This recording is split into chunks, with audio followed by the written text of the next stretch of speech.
Doctor Agarwal's கண் மருத்துவமனை இலவச கண் பரிசோதனையை வழங்குகிறது. Book appointment now.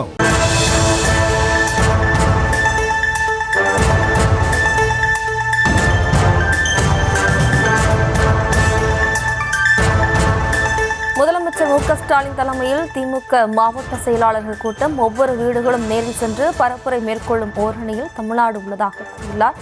தொடர்பான கூடுதல் விவரங்களோடு இணைக்கிறார் நமது செய்தியாளர் பாரி கார்த்திக். வணக்கம் பாரி கார்த்திக்.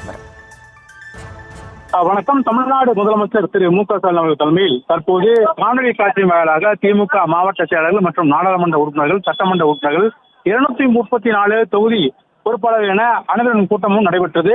இதன் அடிப்படையில் பல்வேறு விஷயங்களை முதலமைச்சர் அவர்கள் கிட்டத்தட்ட 400க்கும் மேற்பட்ட நிர்வாகிகளிடம் தெரிவித்தார். அப்போது அவர் தெரிவிக்கும் பொழுது, உடன்பிறப்பே வா என்ற நிகழ்ச்சி மூலம் இதுவரை 24 தொகுதிகளில் நிர்வாகிகளுடன் ஒன் சந்திப்பை நடத்தியிருக்கிறேன் என்றும், ஓரணியில் தமிழ்நாடு என்ற முன்னெடுப்பு என்பது திமுகவினர் உறுப்பினர் சேர்க்கை மட்டுமல்ல, தமிழ்நாட்டின் மண், மொழி, மானம் காக்க அனைவரும் ஒரே அணியில் திரளுவதற்கான ஒரு வாய்ப்பு என்றும் தெரிவித்திருக்கிறார். அது மட்டுமல்ல, ஊதினால் அணைவதற்கு நாம் என்ன தீக்குச்சியா என்றும், உதயசூரியன் என்றும் நம்மை அடக்க நினைத்தாலும் நம்மை மண், மொழி, மானத்தை காப்பாற்ற ஒன்றாக நின்று எதிர்ப்போம் என்றும், இதுதான் தமிழர்களின் தனி குணம் என்று, ஓரணில் இன்று தமிழ்நாட்டினுடைய நோக்கம் இதுதான் என்று உலகத்துக்கு பறைசாற்றுவோம் என்றும் தமிழ்நாட்டு முதலமைச்சர்கள் இந்த கூட்டத்தில் தெரிவித்திருக்கிறார்.